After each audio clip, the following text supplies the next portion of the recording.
আসসালামু আলাইকুম রহমতুল্লাহি ওয়া বারাকাতুহু।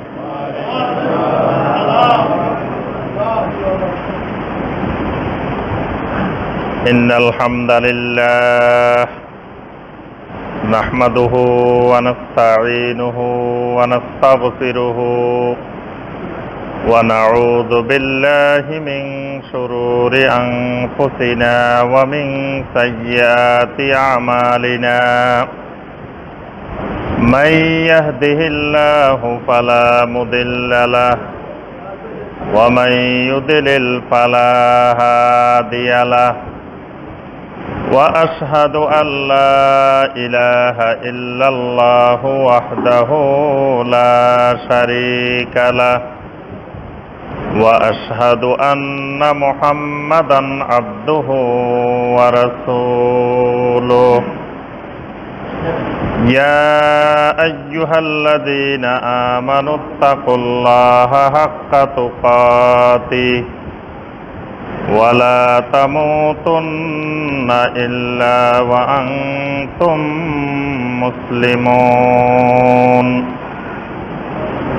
يا أيها الناس اتقوا ربكم الذي خلقكم من نفس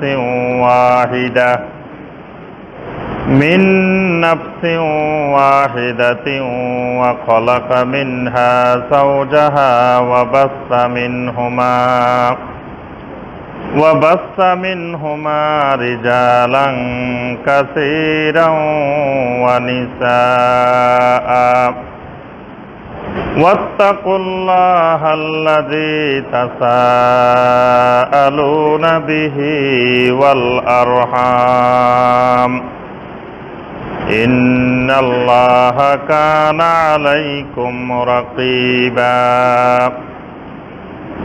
يا أيها الذين آمنوا اتقوا الله وقولوا قولا سديدا يصلح لكم أعمالكم ويغفر لكم ذنوبكم ومن يطع الله ورسوله فقد فاز فوزا عظيما. أما بعد فإن خير الحديث كتاب الله وخير الهدي هدي محمد صلى الله عليه وسلم وشر الأمور محدثاتها فإن كل محدثة بدعة وكل بدعة ضلالة وكل ضلالة في النار.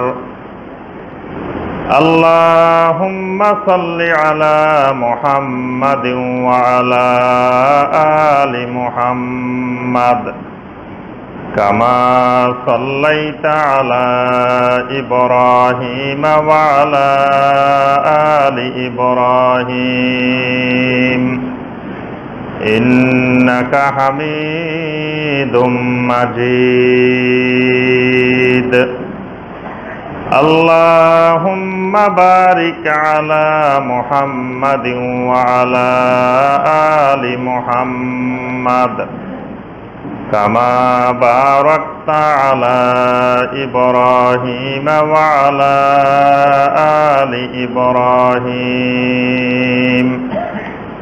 إنك حميد مجيد.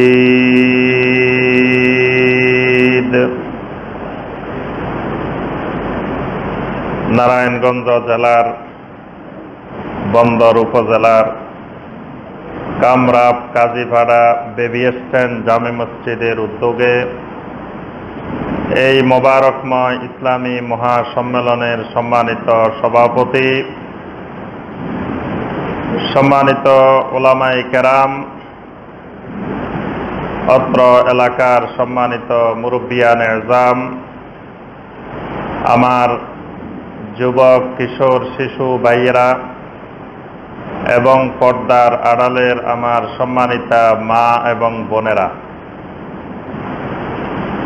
আল্লাহ রব্বুল আলামিনের দরবারে কোটি কোটি শুকরিয়া যে মহান রব্বুল আলামিন আমাদেরকে সালাতুল মাগরিবের পর থেকে শুরু করে এ পর্যন্ত অনেক উলামায়ে কেরামদের কাছ থেকে কোরআন এবং সুন্নাহ ভিত্তিক আল্লাহ রব্বুল আলামিনের দ্বীন সম্পর্কে অনেকগুলো আলোচনা শোনার এবং এই পর্যন্ত ধৈর্য ধরে বসার, মাহফিলের শেষ দিকে এসে আল্লাহ সুবহানাহু ওয়া তাআলা আমাকেও আপনাদের সাথে যোগ দেওয়ার এবং কোরআন সুন্নাহ থেকে কিছু সামান্য কথাবার্তা বলার এবং শোনার আল্লাহ পাক আমাদেরকে তৌফিক দিয়েছেন। এজন্য আল্লাহ রব্বুল আলামিনের শুকর আদায় করি, সকলে বলি আলহামদুলিল্লাহ। আলহামদুলিল্লাহ, আমাদের এই এলাকার ভাইদের আলহামদুলিল্লাহ কোরআন এবং সুন্নাহর প্রতি মহব্বত, কোরআন এবং সুন্নাহর প্রতি আকর্ষণ, এটিকে আল্লাহ রব্বুল আলামিন কবুল ও মঞ্জুর করুন, সকলে বলি আমিন। কারণ আজকের এই ইসলামী মহাসম্মেলন এটি শুধুমাত্র কোরআনে কারীম এবং সুন্নাহ ভিত্তিক, বিষয়ভিত্তিক আলোচনার মহাসম্মেলন। আমরা অন্যান্য মহাসম্মেলন যেগুলো দেখি, অনেক মহাসম্মেলন দেখা যায় কোরআন এবং সুন্নাহ ভিত্তিক আলোচনা না হয়ে, বিষয়ভিত্তিক আলোচনা না হয়ে বিভিন্ন রকমের কিচ্ছা কাহিনী, গল্প গুজব দিয়ে ইসলামী সম্মেলন করা হয়। আলহামদুলিল্লাহ, আজকের এই ইসলামী মহাসম্মেলন অত্যন্ত মোবারকময়, ফজিলতময় এক সম্মেলন। এই সম্মেলনে এতক্ষণ পর্যন্ত যে সকল সম্মানিত উলামায়ে কেরাম আলোচনা করেছেন, তারা সকলে কোরআন এবং সুন্নাহ থেকেই আলোচনা করেছেন। ইনশাআল্লাহ আমরাও চেষ্টা করব যে অল্প সময় আপনাদের সামনে কথা বলবো, কোরআনে কারীম এবং নবী সাল্লাল্লাহু আলাইহি ওয়াসাল্লামের হাদিস থেকে আমরা কথা বলার চেষ্টা করব। এবং আপনারা দেখেছেন পোস্টারে বিষয়বস্তু লেখা আছে যে আমাদের কোন কোন শায়েখেরা কোন কোন বিষয়ের উপরে আলোচনা করবেন। তো আমার নামের সাথে আপনারা দেখেছেন যে আজকের আলোচনার বিষয় হলো মানুষ শিরক করে কেন। এই বিষয়ের আলোচনা আজকে আমার আলোচনার বিষয়বস্তু। আমরা চেষ্টা করব এই বিষয়বস্তুর আলোকে কোরআন এবং সুন্নাহ থেকে দুই একটি কথা আপনাদের সামনে তুলে ধরার ইনশাআল্লাহ। মানুষ কেন শিরক করে, এটি একটি ব্যতিক্রমী আলোচনা। এবং শিরোনামটা দেখে বাইরের থেকে যখন আমি এই বিষয়টা পেলাম, আমার কাছে খুব ভালো লাগছে যে এই চিন্তাধারাটা অনেকের মাথায় আসে না। সবাই বলে যে শায়েখ শিরকের উপরে আলোচনা করবেন, বিদআতের উপরে আলোচনা করবেন, তাওহীদের উপরে আলোচনা করবেন, সুন্নতের উপরে আলোচনা করবেন, ঈমানের উপরে আলোচনা করবেন। কিন্তু এই যে মানুষ শিরক করে কেন, এই শিরোনামে আমাকে আজ পর্যন্ত কোনো মাহফিল থেকে বলে নাই যে এই বিষয়ে শায়েখ আলোচনা করবেন, এই কথা বলে নাই। আলহামদুলিল্লাহ, এই এলাকার ভাইদের মাথায় এই চিন্তাধারাটা আসার কারণে আমি অত্যন্ত খুশি হয়েছি এবং ভাইদের জন্য দোয়া করি আল্লাহ সুবহানাহু ওয়া তাআলা যেন এই এলাকাকে শিরক মুক্ত তাওহীদের এলাকা হিসেবে আল্লাহ পাক কবুল করে নেন। এই এলাকাকে যেন আল্লাহ সুবহানাহু ওয়া তাআলা বিদআত মুক্ত সুন্নতের এলাকা হিসেবে আল্লাহ পাক কবুল করে নেন। সব সময় মানুষ শিরক করে কেন, এই শিরক করার কারণগুলো যদি আমরা জানতে পারি, তাহলে ওই কারণগুলো থেকে সতর্ক থাকলেই মানুষ আর শিরক করতে পারে না। এই কারণগুলো নির্ণয় করা এটা খুব কঠিন জিনিস। সূক্ষ্ম জিনিস। কেন শিরক করে মানুষ, শিরকের প্রতি এত আকর্ষণ কেন, এই কারণগুলো যদি আমরা বের করতে পারি তাহলে সবসময় চিহ্নিত করে রাখবো যে এই কারণগুলো ঘটলে এই কারণে মানুষ শিরক করে। এই জন্য আমি যাতে জীবনে শিরক না করি, এই কারণগুলো যাতে আমার মধ্যে আসতে না পারে। মানুষ শিরক করে কেন? প্রথম আমাদেরকে বুঝতে হবে শিরক কি জিনিস। এখানে কয়েকটা জিনিস আমরা আলোচনা করব। প্রথম কথা হলো শিরক কি জিনিস। দ্বিতীয় বিষয় হলো শিরক করলে অসুবিধা কি, শিরক করলাম, শিরক করলে আমার ক্ষতিটা কি। 3 নম্বর বিষয় যে মানুষ আমাদের দেশে এবং সারা পৃথিবীতে মানুষ শিরকগুলো কেন করে, এর পিছনে মানুষের এত আকর্ষণ কেন, কি কি কারণ থাকতে পারে। এই 3টা জিনিস আমাদের আজকের আলোচনার মূল বিষয়বস্তু। প্রথমে আসি আমরা শিরক কাকে বলে। শিরক, শিরক মানে অংশীদার। আমাদের দেশে কোরবানি যখন হয়, কোরবানির সময় বলে যে শরিকানা কোরবানি, শুনছেন না? শরিকানা, শরিকানা মানে কি? মানে কয়েকজন মিলে, কয়েকজন ভাগে, 3 জন 4 জন 5 জন 7 জন মিলে ভাগে যে কোরবানি দেওয়া হয় এটাকে বলা হয় শরিকানা কোরবানি। তাহলে এখানে আমরা শিরকটা পেয়ে যাই যে একজনে যদি একা করে কোরবানিটা, সেটাকে আমরা শিরক বলি না, শরিক বলি না, শরিক নাই, একা করছে। আর যদি 2 জনে 3 জনে 4 জনে 5 জনে 6 জনে 7 জনে মিলে করে, তাহলে আমরা বলি যে শরিকানা কোরবানি।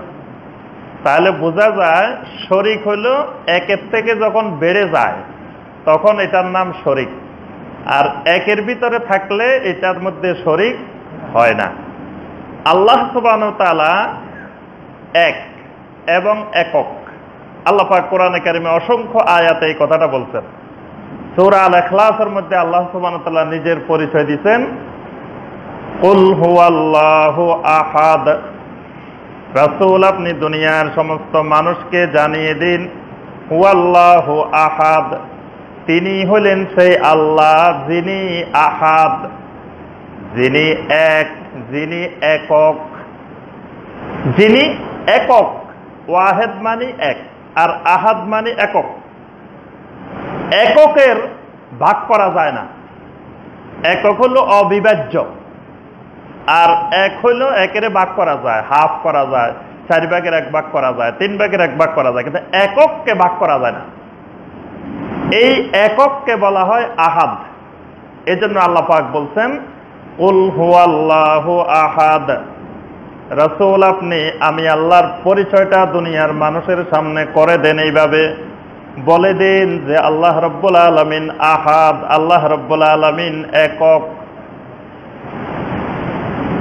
যেই কালেমা পড়ে আমরা কালেমায়ে শাহাদাত পড়ে ইসলাম গ্রহণ করি, সেই কালেমার মধ্যে আমরা বলি আশহাদু আল্লা ইলাহা ইল্লাল্লাহু ওয়াহদাহু লা শারীকা লাহ ওয়া আশহাদু আন্না মুহাম্মাদান আবদুহু ওয়া রাসূলুহু।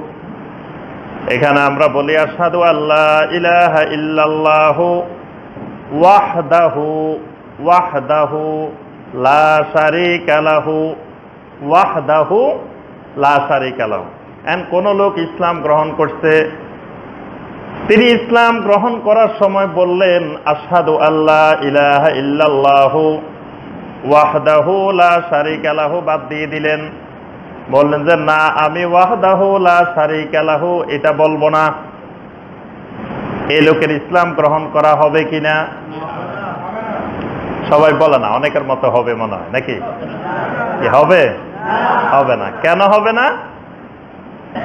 কারণ ইসলামের মূল বিষয় হলো, ইমানের মূল জায়গাটা এখানে ওয়াহদাহু লা শারীকা লাহ।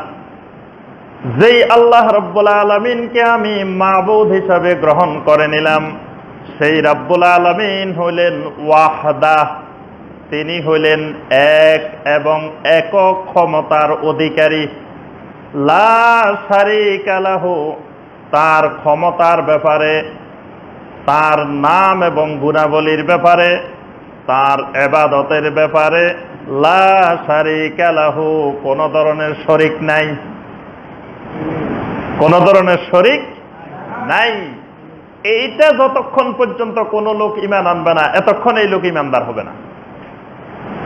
কারণ আল্লাহ রাব্বুল আলামিন আছেন, এটা তো কাফেররাও বিশ্বাস করত, মুশরিকেরা, আরবের মুশরিকেরাও বিশ্বাস করত আল্লাহ রাব্বুল আলামিন আছেন। এবং মুশরিকেরা এটাও বিশ্বাস করত আল্লাহ রাব্বুল আলামিন তাদেরকে তৈরি করেছেন, আসমান জমিন সব সৃষ্টি করেছেন। এবং তারা এটাও বিশ্বাস করত আল্লাহ রাব্বুল আলামিন আমাদেরকে রিজিক দেন, আসমান জমিন সব কিছু সমস্ত মাখলুকাত পরিচালনা করেন। এই সব বিশ্বাস কিন্তু আরবের মুশরিকদেরও ছিল, কিন্তু আরবের মুশরিকেরা ঈমানদার হতে পারে নাই, কারণ তাদের ঈমানের ভিতরে ওয়াহদাহু লা শারীকা লাহু ছিল না। তাদের ঈমানের ভিতরে এই সমস্যাটা ছিল যে ওয়াহদাহু লা শারীকা লাহু ছিল না, যে আল্লাহ সুবহানাহু ওয়া তাআলাকে ক্ষমতার ব্যাপারে, নাম এবং গুণাবলীর ব্যাপারে, ইবাদতের ব্যাপারে ওয়াহদা হিসাবে মেনে নিতে পারে নাই। এই ওয়াহদার বিপরীত যেটা, এটার নাম শরীক, এটার নাম শিরক। তাহলে শিরক হলো একের অধিক হওয়া, এটার নাম হলো শিরক। আল্লাহ সুবহানাহু ওয়া তাআলা তিনি তিনটা ব্যাপারে একক ক্ষমতার অধিকারী, একক মালিকানার অধিকারী। একটা বিষয় হলো রুবুবিয়ত, ক্ষমতা। ক্ষমতার ব্যাপারে আল্লাহ রাব্বুল আলামিন একক পাওয়ারের অধিকারী, একক ক্ষমতার অধিকারী। নাম এবং গুণাবলীর ব্যাপারে আল্লাহ রাব্বুল আলামিন একক ক্ষমতার অধিকারী। ইবাদতের মালিকানার ব্যাপারে আল্লাহ রাব্বুল আলামিন একক মালিকানার অধিকারী। তিনটা জিনিস মনে রাখবেন, রুবুবিয়তের ব্যাপারে, ক্ষমতার ব্যাপারে আল্লাহ রাব্বুল আলামিন একক ক্ষমতার অধিকারী। আল্লাহ সুবহানাহু ওয়া তাআলার নাম এবং সিফাতের ব্যাপারে, নাম এবং গুণাবলীর ব্যাপারে তিনি একক ক্ষমতার অধিকারী। আল্লাহ রাব্বুল আলামিনের ইবাদতের মালিকানার ব্যাপারে একক ক্ষমতার অধিকারী। এই তিনটি বিষয়ে এককভাবে আল্লাহ রাব্বুল আলামিনকে ক্ষমতা দেওয়ার নাম হলো তাওহীদ। এই তিনটি বিষয়ে আল্লাহ রাব্বুল আলামিনের সাথে অন্য কাউকে সংযুক্ত করা, সেটা ফেরেশতা হইতে পারে, সেটা নবী রাসূল হইতে পারে, সেটা ওলি আউলিয়া হইতে পারে, সেটা বুজুর্গ মানুষ হইতে পারে, সেটা আলেম হইতে পারে, সেটা উলঙ্গ ল্যাংটা বাবা হইতে পারে, সেটা পাগল হইতে পারে, সেটা পুরুষ হইতে পারে, সেটা মহিলা হইতে পারে।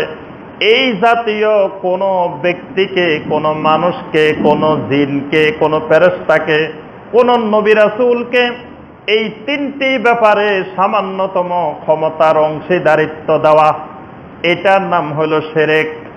এটার নাম হলো শিরক। শিরক বুঝতে পারছেন?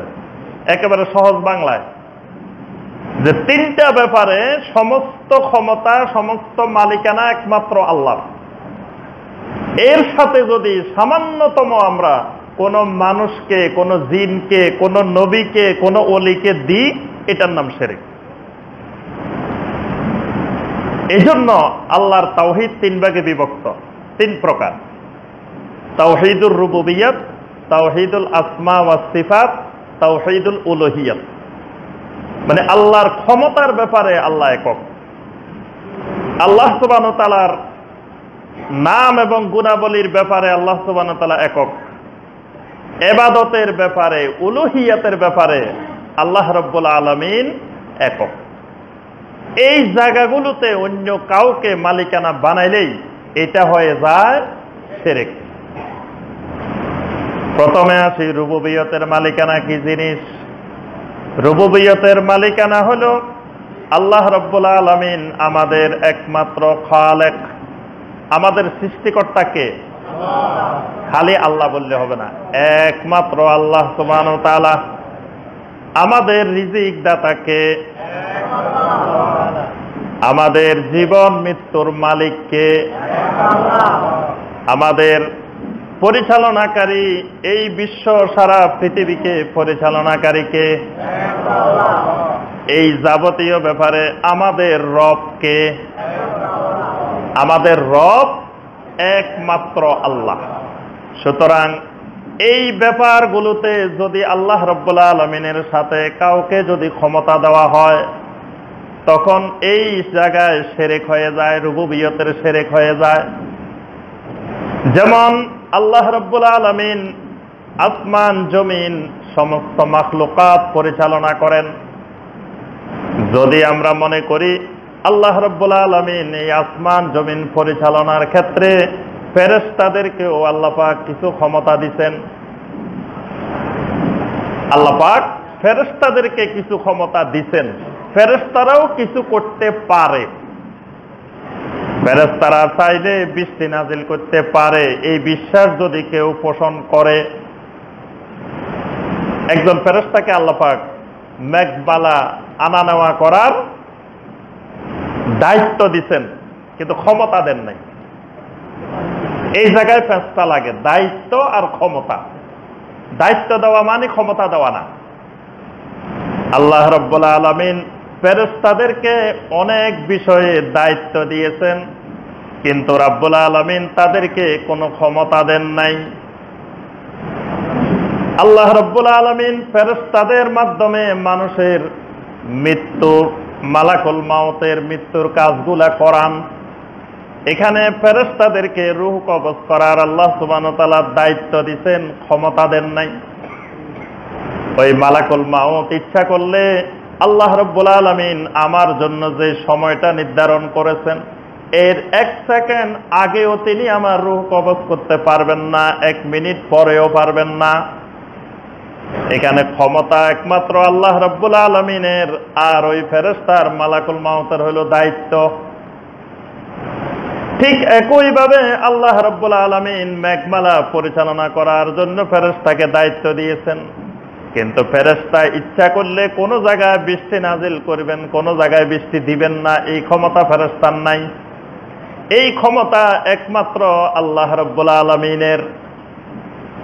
আল্লাহ রাব্বুল আলামিন মায়ের পেটে যখন সন্তান সৃষ্টি করেন, তখন ফেরেশতাদেরকে দিয়ে সেখানে অনেক সায়েন্টিফিক, বৈজ্ঞানিক, ইঞ্জিনিয়ারিং সব কার্যক্রম ফেরেশতাদেরকে দিয়ে করান। কিন্তু আল্লাহ রাব্বুল আলামিন যেভাবে যা কিছু করতে বলেন, ফেরেশতারা সেই নির্দেশের বাহিরে কিছুই করতে পারে না। সবকিছুর ক্ষমতা আল্লাহ রাব্বুল আলামিনের হাতে, ওই ফেরেশতারা খালি দায়িত্ব পালন করে। এইভাবে ফেরেশতাদেরকে দিয়ে আল্লাহ রাব্বুল আলামিন অনেক কাজ করান, দায়িত্ব পালন করান, কিন্তু কোনো ক্ষমতা ফেরেশতাদেরকে আল্লাহ দেন না। মানুষকে দিয়ে আল্লাহ রাব্বুল আলামিন কোনো ক্ষমতাও দেন না, দায়িত্বও দেন না। ফেরেশতাদেরকে ক্ষমতা দেন না, কিন্তু দায়িত্ব দেন। কিন্তু কোন নবী, কোন রাসূল, কোন ওলি, কোন আউলিয়া, কোন বুজুর্গ, কোন দিনদার, কোন সালেহীন, কোন আল্লাহওয়ালা মানুষ দুনিয়া থেকে মারা গেছে, মারা যাওয়ার পরে আল্লাহ রাব্বুল আলামিন তাকে এই দায়িত্ব দিয়ে দিল, এই তুমি এটা দেখাশোনা করো। এরকম দায়িত্ব আল্লাহ রাব্বুল আলামিন কোন মানুষকে দেন না। ফেরেশতাকে দায়িত্ব দেন, ক্ষমতা দেন না, কিন্তু মানুষকে আল্লাহ পাক দায়িত্বও দেন না, ক্ষমতাও দেন না। এই জায়গায় মানুষ শিরকের মূল পয়েন্ট হলো কি? পয়েন্ট হলো এগুলো।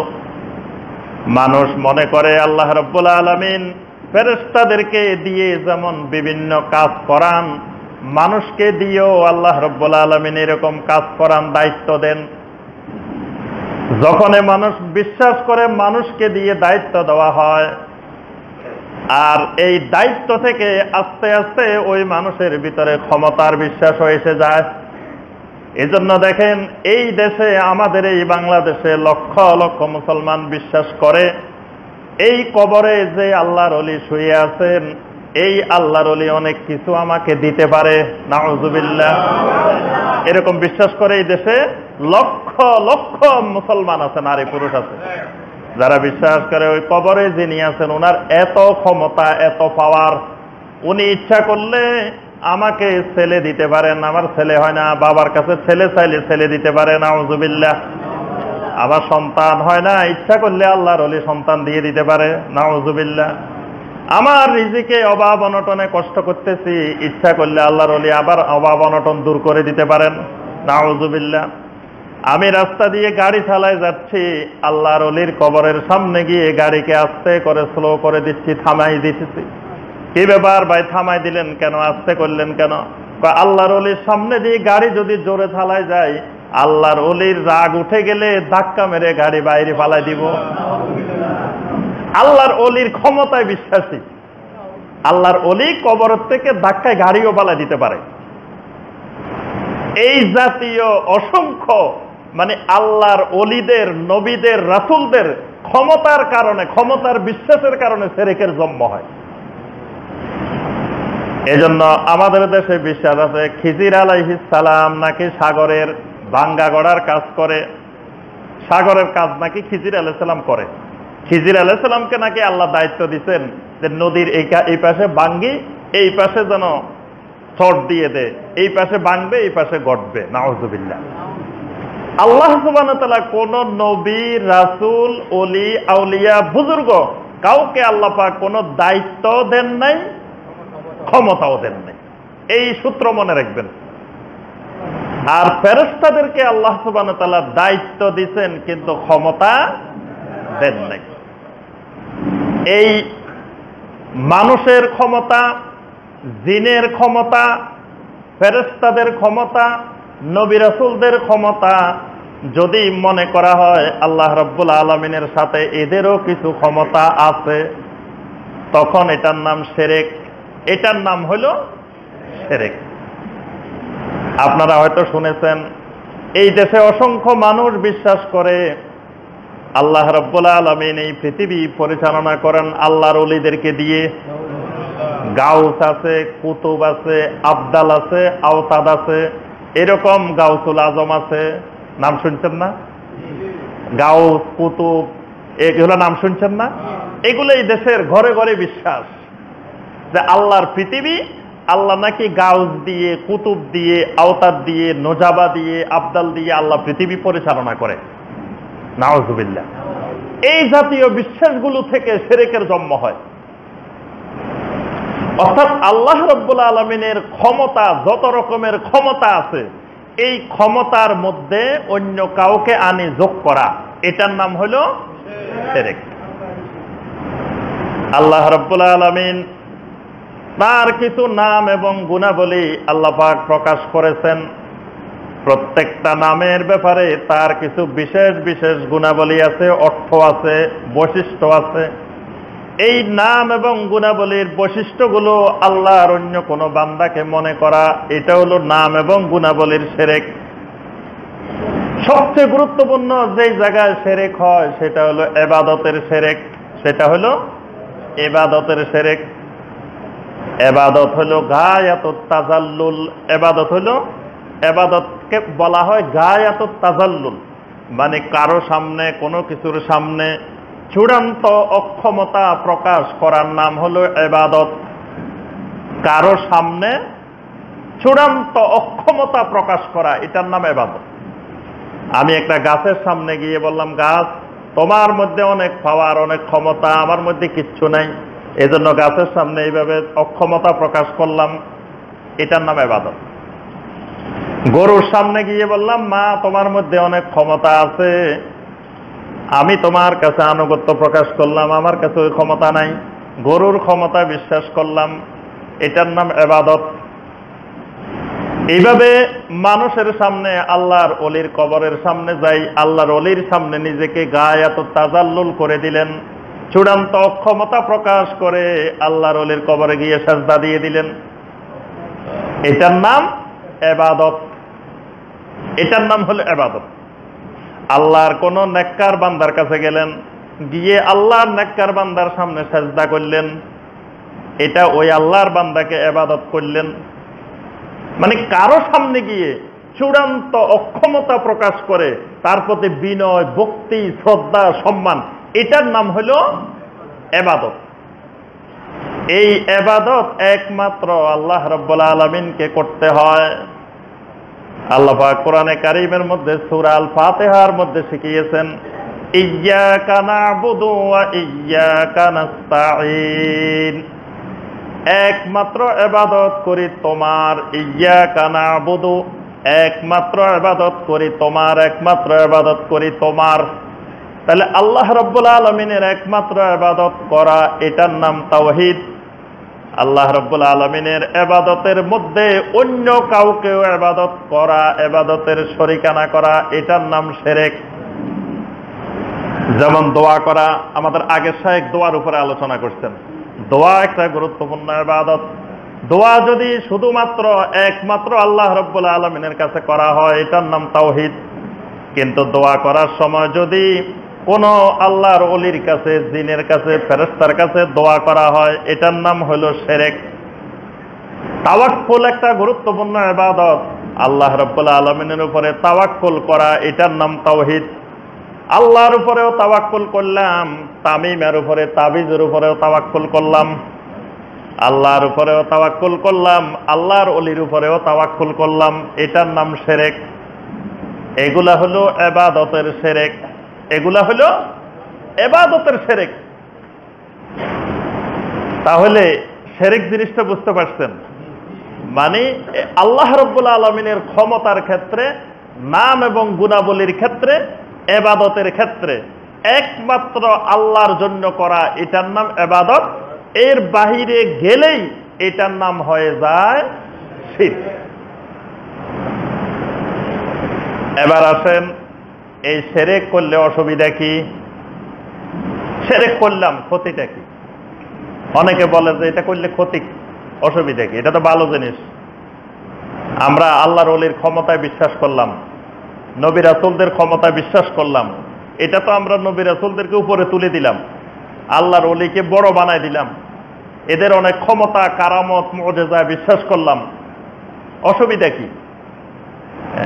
এই অসুবিধা কি? এটার জবাব আল্লাহ পাক কোরআনে কারিমে অসংখ্য জায়গায় দিচ্ছেন। শিরক করলে অসুবিধাটা কোথায়?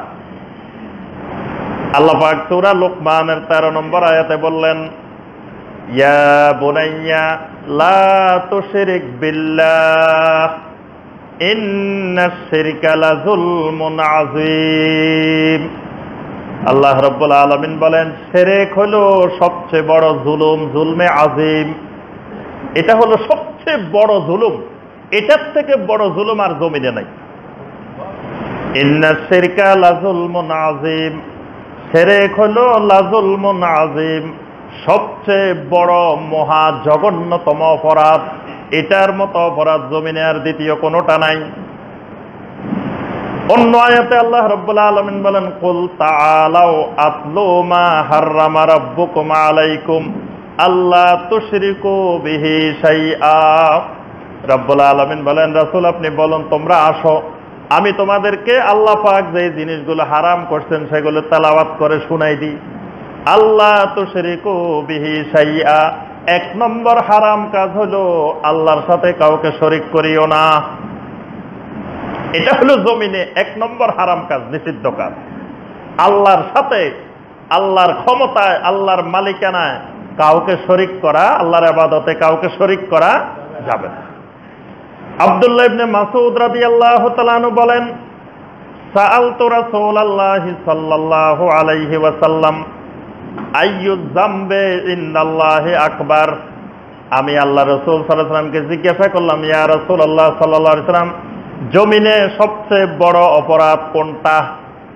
আল্লাহ রাসূল সাল্লাল্লাহু আলাইহি ওয়াসাল্লাম বললেন, আনতা জাআলা লিল্লাহি নিদ্দাও ওয়া হুয়া খালাকাক, যে আল্লাহ রাব্বুল আলামিন তোমাকে সৃষ্টি করেছেন সেই আল্লাহর সাথে কাউকে সমকক্ষ নির্ধারণ করা, কাউকে শরীক করা, এটা হলো সবচেয়ে বড় অপরাধ, সবচেয়ে বড় জুলুম, সবচেয়ে বড় গুনাহ, সবচেয়ে বড় অপরাধ আল্লাহর কাছে শিরক করা। কোন ব্যক্তি যদি শিরক করে মারা যায়, আল্লাহ রাব্বুল আলামিন সমস্ত গুনাহ মাফ করবেন, কিন্তু শিরকের গুনাহ আল্লাহ মাফ করবেন না। সূরা আন-নিসার 48 নম্বর আয়াতে আল্লাহ রাব্বুল আলামিন ইরশাদ করেন, ইন্নাল্লাহা লা ইয়াগফিরু আন ইউশরাকা বিহি ওয়া ইয়াগফিরু মা দুনা যালিকা লিমান ইয়াশা। আল্লাহ রাব্বুল আলামিন বলেন, আল্লাহ রাব্বুল আলামিন শিরকের গুনাহ কখনো ক্ষমা করবেন না। ওয়া ইয়াগফিরু মা দুনা যালিকা লিমান ইয়াশা, অন্যান্য সমস্ত গুনাহ আল্লাহ রাব্বুল আলামিন ইচ্ছা করলে ক্ষমা করে দিতে পারেন। সুবহানাল্লাহ। সমস্ত গুনাহ আল্লাহ পাক ইচ্ছা করলে, আল্লাহর মাসিয়ত হলে সব গুনাহ আল্লাহ মাফ করে দিতে পারেন, কিন্তু শিরকের গুনাহ আল্লাহ সুবহানাহু ওয়া তাআলা মাফ করবেন না। হাদিসে কুদসি সহিহ মুসলিমের হাদিস, আল্লাহ রাব্বুল আলামিন বান্দাকে ডেকে বলেন, মান লাকিয়ানি বিকুরাবিল আরদি খাতিয়াতান। রব্বুল আলামিন বলেন, কিয়ামতের ময়দানে কোন বান্দা যদি বিশাল বিশাল পাহাড় সমপরিমাণ গুনাহ নিয়ে আমি আল্লাহর কাছে আসে, এমন বিশাল পাহাড় পরিমাণ গুনাহ, যেই গুনাহ সেই ক্ষমা পাওয়ার, মাপ পাওয়ারও আশা করতে পারে না, এরকম গুনাহ। লা ইউশরিকু বি শাইআ, কিন্তু সমস্ত গুনাহ করছে, জীবনে কোনোদিন আমি আল্লাহর সাথে শিরক করে নাই। সব গুনাহ করছে, কিন্তু শিরকের গুনাহ কোনোদিন জীবনে করে নাই। লাকিতুহু বিমিসলিহা মাগফিরাহ। আল্লাহ রাব্বুল আলামিন বলেন, যেই পরিমাণ গুনাহ নিয়ে আমি আল্লাহর সামনে হাজির হবে, আমি আল্লাহ রাব্বুল আলামিনও ওই পরিমাণ মাগফিরাত নিয়ে তার সাথে মোলাকাত করব। সে যদি হিমালয় পাহাড় পরিমাণ গুনাহ নিয়ে আসে, আমি আল্লাহ রাব্বুল আলামিন ওই হিমালয় পাহাড় পরিমাণ মাগফিরাত নিয়ে তার সাথে দেখা করব। সে যদি বিশাল বিশাল পর্বতমালার মতো গুনাহ নিয়ে আসে, আমি আল্লাহ সেই পরিমাণ বিশাল বিশাল পর্বতমালার মতো রহমত নিয়ে, মাগফিরাত নিয়ে দেখা করব। আল্লাহর রহমত ছাড়া কোনো মানুষের পক্ষে জান্নাতে ঢোকা সম্ভব না। আল্লাহ রাসূল সাল্লাল্লাহু আলাইহি ওয়াসাল্লাম বলেন, লা ইউদখিলা আহাদান আমালুহু আল জান্নাহ, কোন মানুষকে তার আমল, একমাত্র আমল জান্নাতে দিতে পারবে না। সাহাবায়ে কিরাম জিজ্ঞাসা করলেন, ওয়ালা আনতা ইয়া রাসূলুল্লাহ, হে আল্লাহ রাসূল সাল্লাল্লাহু আলাইহি ওয়াসাল্লাম, আপনিও কি আল্লাহর রহমত ছাড়া জান্নাতে যেতে পারবেন না? আল্লাহ রাসূল সাল্লাল্লাহু আলাইহি ওয়াসাল্লাম বললেন, লা ইল্লা আন ইয়াতাগাম্মাদানি আল্লাহু বিফাদলিন ওয়া রাহমাতিন, আমার আল্লাহ রাব্বুল আলামিন যতক্ষণ পর্যন্ত আমার প্রতি রহমত না করবেন, আমাকে রহমত দ্বারা আচ্ছাদিত না করবেন, ততক্ষণ পর্যন্ত আমি রাসূলও জান্নাতে যেতে পারবো না। তাহলে আল্লাহর রহমত, মাগফিরাত এত বেশি আসবে যেই পরিমাণ তার গুনাহ থাকবে। সুবহানাল্লাহ। কিন্তু শর্ত একটা, লা ইউশরিকু বি শাইআ, শিরক করা যাবে না। শিরক করা যাবে না। শিরক করলে আল্লাহ পাক ওই বাকি গুনাহ মাফ করবেন না। শিরক না করলে বাকি গুনাহ আল্লাহ মাফ করে দিবেন। সুবহানাল্লাহ। শিরক করার কারণে সমস্ত আমল বরবাদ হয়ে যায়। নামাজ পড়লেন, নামাজ বরবাদ। রোজা রাখছেন, রোজা বরবাদ। হজ করছেন, হজ বরবাদ। যাকাত দিবেন, যাকাত বরবাদ। যত রকমের আমল করবেন সব আমল বরবাদ হয়ে যায় শিরক করলে।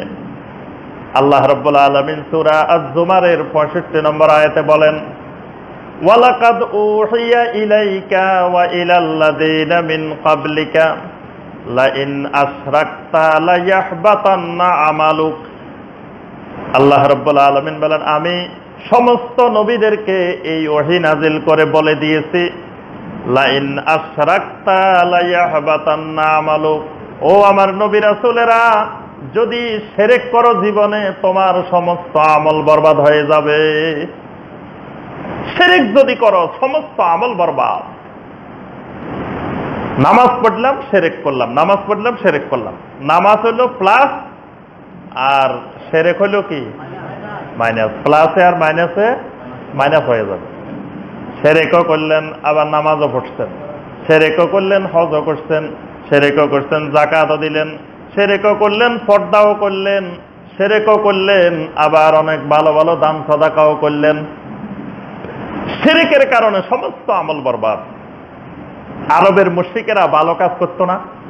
কত ভালো কাজ করতো, কত আমল করতো, হাজিদেরকে পানি পান করাইতো আবু জাহেলেরা, হাজিদেরকে খাওয়াইতো, হজের ব্যবস্থাপনা করত, কত গরিব দুঃখী অসহায় মানুষকে তারা সহযোগিতা করত, কত জায়গায় তারা মাজলুমের পক্ষে লড়ার জন্য প্রস্তুত হয়ে যেত।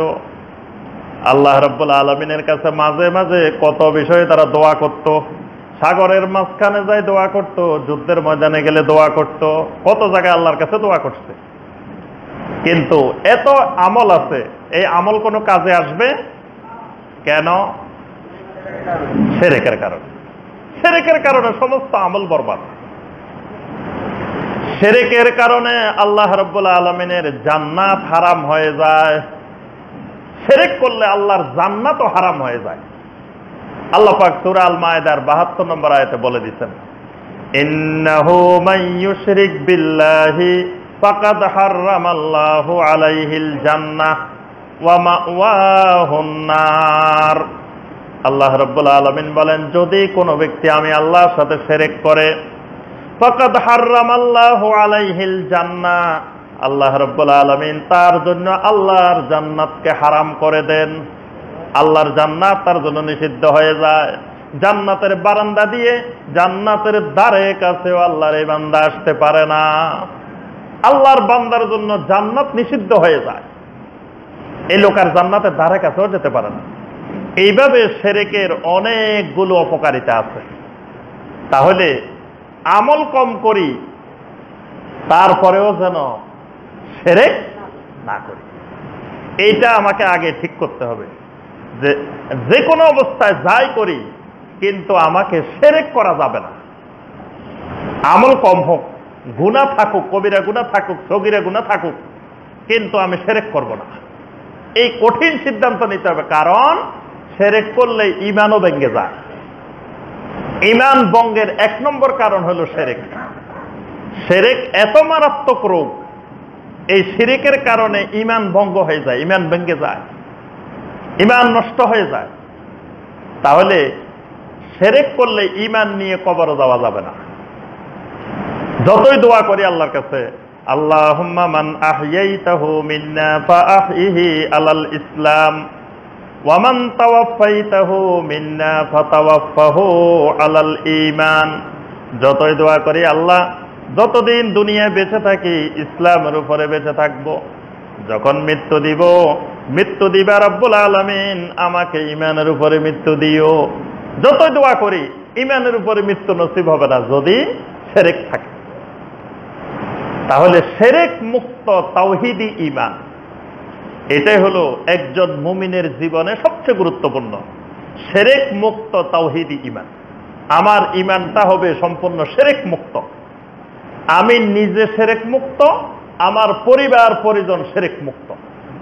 আব্দুল্লাহ ইবনে মাসউদ রাদিয়াল্লাহু তাআলা আনহু গর্ব করে বলতেন, ইন্না আলা আব্দুল্লাহ, আব্দুল্লাহর পরিবার শিরক মুক্ত পরিবার। সুবহানাল্লাহ। আব্দুল্লাহর পরিবারে কোনো শিরক নাই।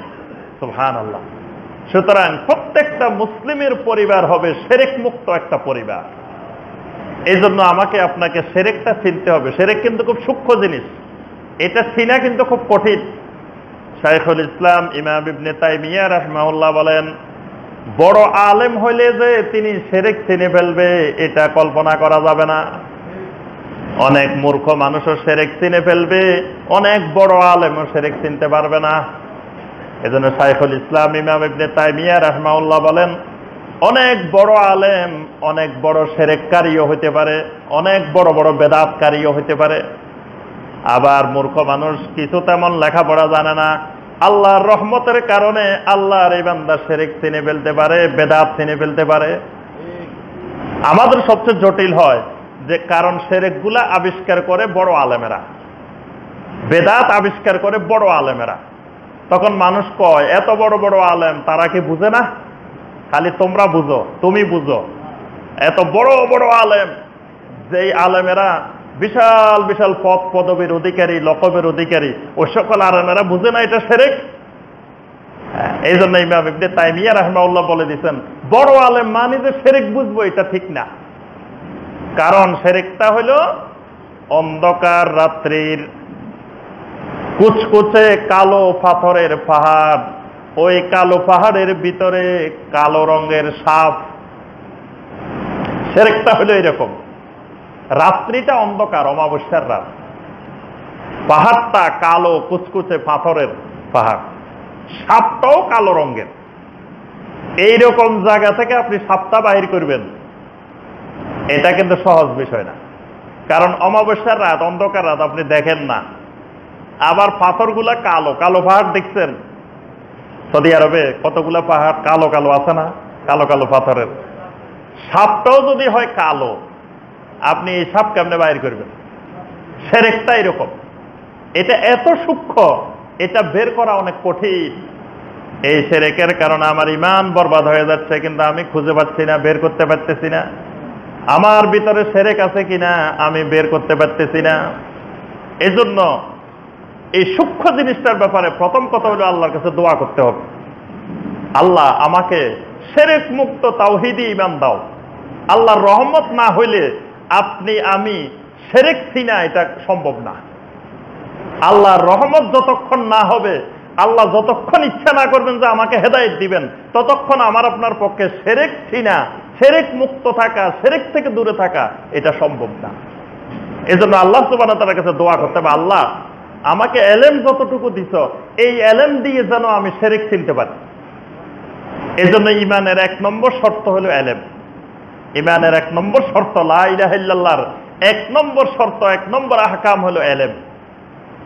যেই এলেম দিয়ে শিরক চিনা যায়, যেই এলেম দিয়ে তাওহীদ বোঝা যায়, যেই এলেম দিয়ে রবকে চিনা যায়, যেই এলেম দিয়ে দ্বীন চিনা যায়, যেই এলেম দিয়ে নবী সাল্লাল্লাহু আলাইহি ওয়াসাল্লামকে চিনা যায়, এই এলেম হলো 1 নম্বর ফরজ। এজন্য আমার ভাইয়েরা এবং বোনেরা, প্রথম কথা হলো কোন অবস্থায় জীবনে শিরক করা যাবে না। কি শিরক করবেন কে কে দেখি? ইনশাআল্লাহ আজকের এই মাহফিলে আমরা যারা আছি, আমরা সবাই ইনশাআল্লাহ শিরক মুক্ত তাওহীদি ঈমান গড়বো ইনশাআল্লাহ। আল্লাহ পাক আমাদের সবাইকে সে তৌফিক দিন। শিরক ছিনলাম, শিরকের ক্ষতি, শিরকের অসুবিধা কি এটাও বুঝলাম। এবার আসি, শিরক এত মারাত্মক অপরাধ, ঈমান নষ্ট করে দেয়, তারপরে আপনার জান্নাত হারাম হয়ে যায়, জান্নাত নিষিদ্ধ হয়ে যায়, আমল নষ্ট করে দেয়। এত কিছুর পরেও মানুষ দলে দলে শিরক করে কেন? মানুষ শিরক করার কারণ কি? কয়েকটি কারণ আমরা গভীরভাবে লক্ষ্য করলে কোরআন সুন্নাহর দিকে খুঁজে পাই। 1 নম্বরে যেটা খুঁজে পাই আমরা, সেটা হলো বিশেষ বিশেষ বান্দাদের প্রতি বিভ্রান্তিমূলক আকীদা পোষণ করা। মানে কিছু কিছু নেককার মানুষ, কিছু কিছু বুজুর্গ মানুষ, কিছু কিছু ভালো মানুষ, এদের ব্যাপারে এমন কিছু আকীদা পোষণ করা, যেই আকীদাটা ভ্রান্ত আকীদা, বিভ্রান্তিমূলক আকীদা। এই বিভ্রান্তিমূলক আকীদার কারণে শিরক তৈরি হয়। এটা হলো শিরক করার পৃথিবীতে 1 নম্বর কারণ। নূহ আলাইহিস সালামের যুগ থেকে শুরু করে শিরকের উৎপত্তি হয়েছে নূহ আলাইহিস সালামের যুগে। আদম আলাইহিস সালামের যুগে শিরক ছিল না। নূহ আলাইহিস সালামের যুগ থেকে শুরু করে আজ পর্যন্ত এই হাজার হাজার বছরে যত মানুষ শিরক করছে, তার মধ্যে 1 নম্বর কারণ ছিল এটা, যে বুজুর্গ মানুষের ব্যাপারে, দিনদার মানুষের ব্যাপারে এমন কিছু চিন্তাধারা, এমন কিছু আকীদা, এমন কিছু বিশ্বাস পোষণ করা, যেই বিশ্বাসগুলো ওহীর সাথে সাংঘর্ষিক, কোরআন সুন্নাহর বিপরীত, নিজের মন গড়া কিছু ক্ষমতায় বিশ্বাসী, মন গড়া কিছু আকীদার বিশ্বাস হওয়া। এই জন্য নূহ আলাইহিস সালামের যুগে নূহ আলাইহিস সালাম কয় বছর দাওয়াত দিচ্ছেন? সবাই বলে না দেখে, 950 বছর পর্যন্ত দাওয়াত দিচ্ছেন। আল্লাহু আকবার। এক নবী 950 বছর পর্যন্ত, 950 বছর বুঝানোর পরে লাস্টে কয় কি? ওয়াকালু লা তাযারুন্না, তারা একজন আরেকজনের বলে খবরদার, সব কথা শোনা যাইব কিন্তু নূহের এই কথাগুলো শোনা যাবে না।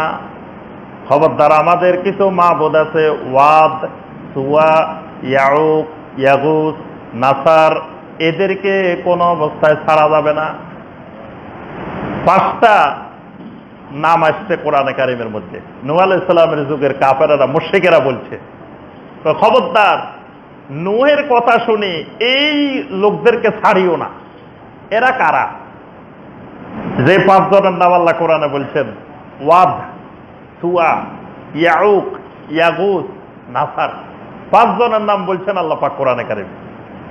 এই 5 জনের ব্যাপারে নবী সাল্লাল্লাহু আলাইহি সাল্লাম বলেন, এই 5 জনে ছিলেন আল্লাহর ওলি। সুবহানাল্লাহ। এই 5 জনেই দিনদার সলেহীন মানুষ, বুজুর্গ মানুষ ছিলেন। এই 5 জন মারা যাওয়ার পরে শয়তান এসে এদেরকে বলল, শোনো, এত দিনদার এত বড় আল্লাহর ওলিগুলা মারা গেছে, তোমরা দেখি তাদের কোনো খবরে নাই, তাদেরকে ভুলে গেছ। কি করবা এখন? এখন তোমরা এদের একটা প্রতিকৃতি আঁকি রাখো। ওই যুগে তো ক্যামেরা ছিল না, বললো যে তোমরা একটা প্রতিকৃতি এঁকে টাঙ্গায় রাখো। বাস টাঙ্গায় রেখেছে, আর কিছু করে নাই। বললো যে এটাতে তো অসুবিধা নাই, আল্লাহর ওলিদেরকে স্মরণীয় করে রাখলা। কিছুদিন পরে শয়তান এর পরের প্রজন্মকে বলল, শুনো, এই যে প্রতিকৃতি আঁকা যে আল্লাহর ওলিগুলা দেখতো, এরা কত বড় আল্লাহর ওলি ছিল জানো? এরা মরা মানুষ জিন্দা করে ফেলতে পারতো, নাউজুবিল্লাহ। এরা চাইলে এমন এমন কারামতি দেখাইতে পারতো, এমন এমন ক্ষমতা এদের ছিল, আর তোমরা এইভাবে এদেরকে পালে রেখছো। আসো, তোমরা এদেরকে সেজদা করো, এদের কবরে, এদের কবরে মোমবাতি জ্বালাই দাও, এদের কবরে একটা মশারি লাগাই দাও, এদেরকে এই করো, এবং এদেরকে যদি কিছু ইবাদত, পূজা অর্চনা করতে পারো, তা আল্লাহর কাছ থেকে সব পাইবা। শয়তান এই প্রজন্মকে বুঝাই এবার এই আল্লাহর ওলির ইবাদত শুরু করে দিচ্ছে। তাহলে আমরা প্রথমেই বলছি যে আল্লাহর কোন ওলিকে, কোন বুজুর্গকে, কোন নবী রাসূলকে আল্লাহ পাক কোন দায়িত্বও দেন না, ক্ষমতাও দেন না। এটা হলো সহিহ আকীদা, এটাই হলো কোরআন সুন্নাহর আকীদা। অসংখ্য আয়াত আল্লাহ পাক এই কথা বলছেন। কিন্তু বিভ্রান্তিমূলক আকীদা যখন মানুষের মধ্যে তৈরি হয় যে আল্লাহ পাক আল্লাহর ওলিদেরকে এমন ক্ষমতা, এমন পাওয়ার দিয়ে দিচ্ছেন, জীবিত অবস্থায় তো যা ক্ষমতা ছিল, মারা যাওয়ার পরে পাওয়ার আরো বেড়ে গেছে। মারা যাওয়ার পরে দেহ থেকে যখন রুহটা বের হয়ে গেছে, এটা এত বেশি পাওয়ারফুল হয়েছে, এখন আকাশে বাতাসে সব জায়গায় উঠতে পারে। আগে তো সব জায়গায় উঠতে পারতো না, কারণ রুহটা শরীরের ভিতরে বন্দী ছিল।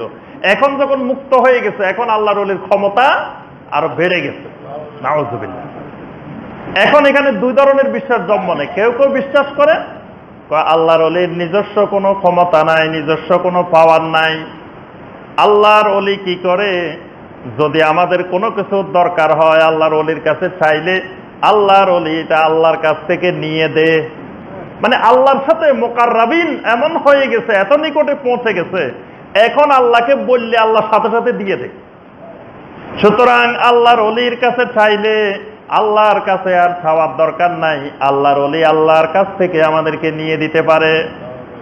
এই শিরকের ধারণা জন্মে গেল ভিতরে, বিভ্রান্তিমূলক ধারণা জন্মে গেল। এরকম অসংখ্য ধারণা এদের ভিতরে জন্ম নেয় যে আল্লাহর ওলিকে একটা সেজদা করলে তুমি বিশাল সওয়াব পাইবে, আল্লাহ খুশি হয়ে যায়, নাউজুবিল্লাহ। এরকম বিশেষ বিশেষ ব্যক্তিদেরকে, আল্লাহর বান্দাদেরকে যখন বিভিন্ন চিন্তাধারা আকীদা ঢুকে, তখন শিরক ঢুকে সমাজে। এই জন্য আল্লাহ পাক কোরআনে কারিমে সূরা জুমারের 3 নম্বর আয়াতে বলছেন, ওয়াল্লাযীনা ইত্তাখাযু মিন দুনিহি আউলিয়া মা না'বুদুহুম ইল্লা লিয়ুকাররিবুনা ইলাল্লাহি যুলফা।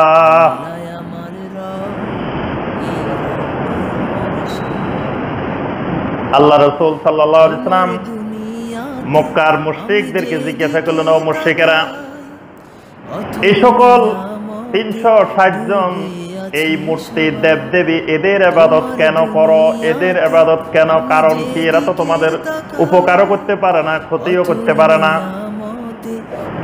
তারা সকলে উত্তর দিল, তারা সবাই বলে উঠল, লিয়ুকাররিবুনা ইলাল্লাহি যুলফা মা না'বুদুহুম ইল্লা লিয়ুকাররিবুনা ইলাল্লাহি যুলফা।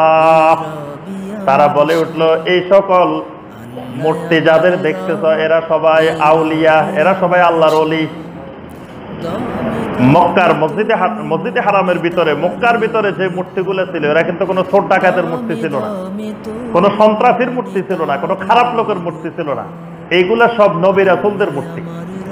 ইব্রাহিম আলাইহিস সালামের মূর্তি ছিল, ইসমাইল আলাইহিস সালামের মূর্তি ছিল, ইসহাক আলাইহিস সালামের মূর্তি ছিল, ইয়াকুব আলাইহিস সালামের মূর্তি ছিল।